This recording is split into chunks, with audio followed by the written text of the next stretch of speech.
A lot of aspiring creators get drawn in by seeing somebody's highlight reel, whether that's the income, the idea of working for yourself, travel, free products, but they haven't heard the hard truths needed to actually set them up for success. So in this video, I will be sharing 10 of them.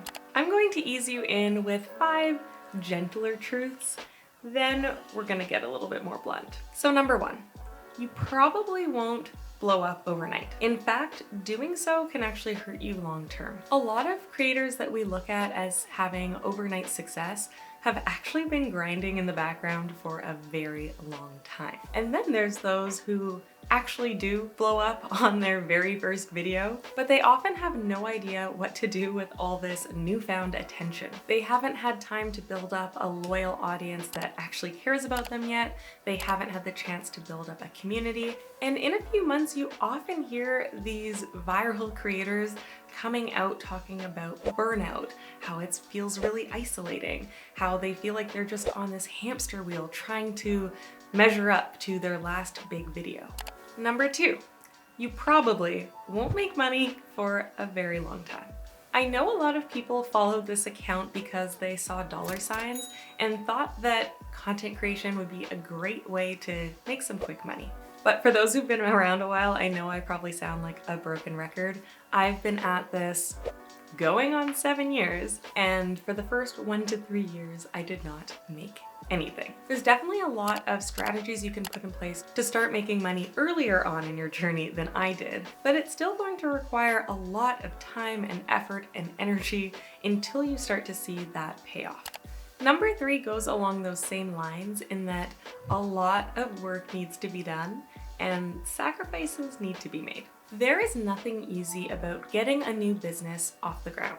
If it were easy, everybody would be doing it. If you're approaching content creating really casually and it's the lowest thing on your priority list, you are going to succeed accordingly. I'm not saying you should hole up at home and live, breathe, eat, sleep content creating, but you do need to show up for it, set time aside for it, and maybe look at spending less time scrolling TikTok or watching Netflix or anything else that could be seen as a time waster. Speaking of which, I just got a notification for Netflix. Number 4, you are going to feel a lot of comparison, envy, and imposter syndrome. And in my personal experience, it just gets worse the more success you find. And I think that's because your peer group is ever changing. When I was first starting out, I didn't compare myself to other creators in a way that was self-deprecating. It served purely as motivation. But the more time I spent on my business, I would look at other creators who had been at it the same length of time and ask myself, why am I not there yet? Then as I got more followers, I would look at people with the same following count and say, why am I not getting those opportunities? And then, as I have talked a lot about, once I went full-time, I started comparing myself to other full-time creators, and I envied their ability to be productive. So far, the only solution I have found for that is logging out, putting my phone down, because the less I see, the less I compare. But I am actively working on other coping mechanisms. Number 5, you are going to need to spend money to make money. Not necessarily at the start. If you are in the early stages of being a content creator, that does not mean you need to go out and buy the fanciest equipment, but you will reach a point where not putting money into your business will likely hinder its growth. Some of those expenses might be in a purely operational, logistic level, like paying for your website hosting, a domain name, potentially an accountant or a bookkeeping software. But there's also expenses that will help up your quality. That might not be a camera because phone quality is kind of insane these days, but it might look like investing in a mic to up your audio, in lighting so that your videos can look better and you're not in the mercy of natural daylight to shoot. And it is important too to remember that these expenses are business expenses and can help you when it comes to tax time. Okay, we're gonna dial up the harshness level a bit. Are you ready? You don't deserve engagement just because you showed up. You need to give to get. It's kind of crazy how quickly people forget that social media at its core is social. You can't just create an Instagram profile and expect to have fan behavior. You need to be approaching it from a community building perspective, and that means that you need to be engaging with your community. I hear time and time again from creators that they're frustrated. Nobody is engaging with their content, but they can't think of the last time they left a thoughtful comment on somebody's post. Number 7 piggybacks on that, and it's that your friends and family probably won't and don't have to engage with and support your content. This is a hard truth that a lot of people get hung up on, and I'll admit, in my early days, it bugged me too. We're all excited about our new thing, our new business venture, and then those who are closest to us haven't read our latest posts, they're not watching our videos, they're not even double tapping on our Instagram posts. But our friends and family are unlikely to be our target audience. I will say I am pretty lucky that my dad and mother-in-law are battling for the spot of being my top Facebook fan. Actually, I think it's the only reason I still post on Facebook. But overall, my highest engaged followers are my internet friends. The people that I have found by regularly engaging with the community and bonded over shared interests. Number 8. This is actually the one that I've been most nervous about sharing. I'm sorry, but it is not gatekeeping if it can be found on Google. And it's also not automatically gatekeeping if somebody is charging you for their energy and labor.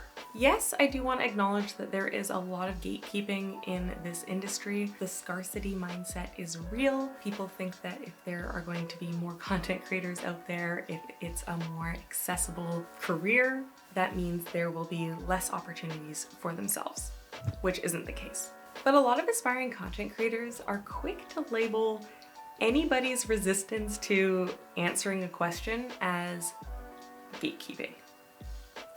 Is it gatekeeping, or do you just feel entitled to a complete stranger's time? Just because somebody has lived something doesn't mean they owe you the roadmap to their experience. Online, there is everything you could possibly want to know about getting started as a content creator, blogger, influencer.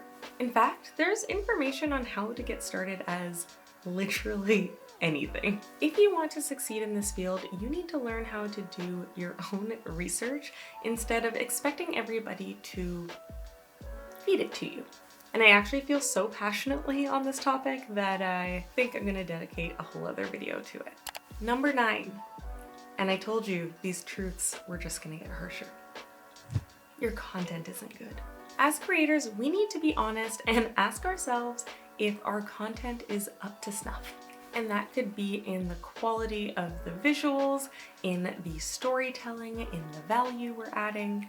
I cannot count how many times I have had people message me saying, I'm not getting brand deals, nobody's reaching out to me, I'm not growing. And you go to their page and it looks like their content was shot in the dark on a potato. Or it's just full of selfies with a Snapchat filter on it. Not that your face isn't beautiful, but why would a stranger want to hit follow on that? And why would a brand want to pay you to create that? If you are struggling to see if your content is good enough or not, a great exercise is to look at your favorite brands and look at the content that's on their page. Look at the pages of the influencers that they work with.